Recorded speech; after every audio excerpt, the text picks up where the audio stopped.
you want to elevate your cooking to higher levels, then you need to know how to make some classic sauces. And today I'll show you one of those classics. It's Romescu sauce that goes great with sautéed shrimp.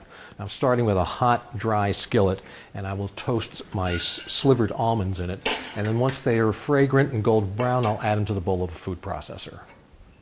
Next, I'm going to tear up some pieces of French bread and toast them in the same dry pan, and also add those to the bowl of the food processor. Now pulse everything and add a garlic clove to the processor, and then keep it running until everything is finely chopped.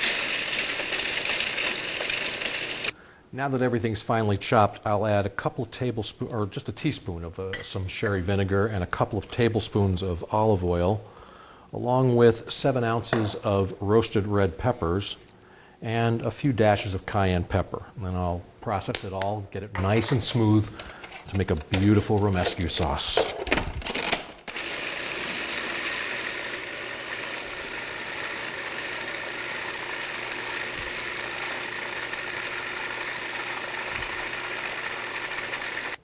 Now I've sautéed some shrimp in olive oil and butter just until they're opaque pink and firm to the touch, and I season them with salt and pepper and a little smoked paprika just to keep the Spanish theme going here.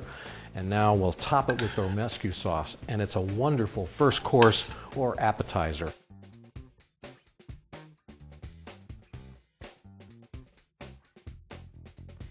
And you can get the recipe by writing to me here at the station, or log on to the website and click on the Kitchen Guy link.